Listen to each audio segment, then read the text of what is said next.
William Henry Bissell was the 11th governor of the U.S. state of Illinois from 1857 until his death. He was one of the first successful Republican Party candidates, winning the election of 1856 just 2 years after the founding of his party. Biography. Bissell was born in Hartwick, Otsego County, New York, son of Luther Bissell and Hannah Shepherd. He attended the public schools and was graduated from the Philadelphia Medical College in 1835. He moved to Monroe County, Illinois in 1837, where he taught school and practiced medicine until 1840. From 1840 to 1842, Bissell was a member of the Illinois House of Representatives. He studied law, was admitted to the bar and commenced practice in Belleville, St. Clair County, Illinois. He was prosecuting attorney of St. Clair County in 1844.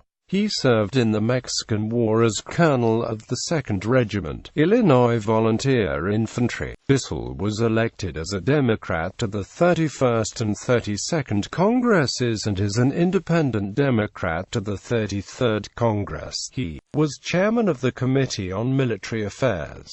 He was not a candidate for re-nomination in 1854. Bissell, true to his anti-slavery convictions, held a very definite dislike for his Southern colleagues, whom he described collectively as insolent, overbearing and bullying beyond all belief. A nearly hour-long speech on the House floor, in retaliation for distortive comments made by James A. Seddon, re. The Battle of Buena Vista, won approval from Bissell's fellow Illinoisans, but inflamed Jefferson Davis, who felt personally slighted by the speech. Davis challenged Bissell to a duel, which Northern congressmen were known to refuse. Bissell not only accepted the challenge, but in his rights as the party challenged, specified Army muskets, loaded with ball and buckshot, at close range. Davis then cleverly accepted further explanation for the seemingly offensive comments in Bissell's speech, but lost face with some in backing down. An interesting note is that this incident, though hostilities were never commenced on the field of honor, disqualified Bissell from holding state office in Illinois, according to the state constitution of 1848.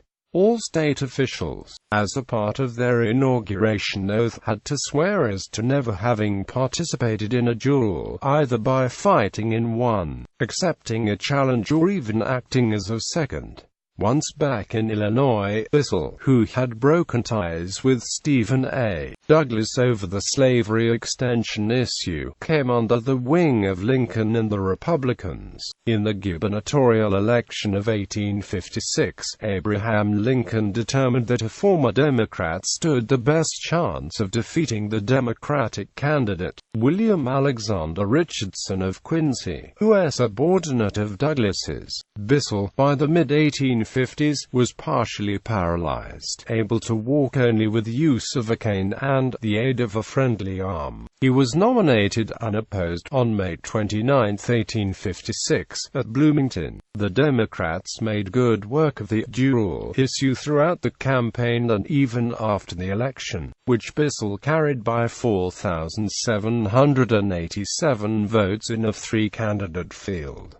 The facts were plain. If Bissell took the anti-dueling oath, he was to therefore perjure himself. Bissell slipped the bonds of the charge by pointing out that the dual acceptance occurred in the District of Columbia, and was therefore not subject to the Illinois Constitution. The actual offense, of course, was the perjury itself, perpetrated when Bissell, with embarrassed but tacit approval from the Republicans, took the oath at Springfield. Bissell, able only now to walk with crutches, was the only governor of Illinois ever to be inaugurated in the executive mansion itself. He never entered the Capitol building during the 3+ years he served.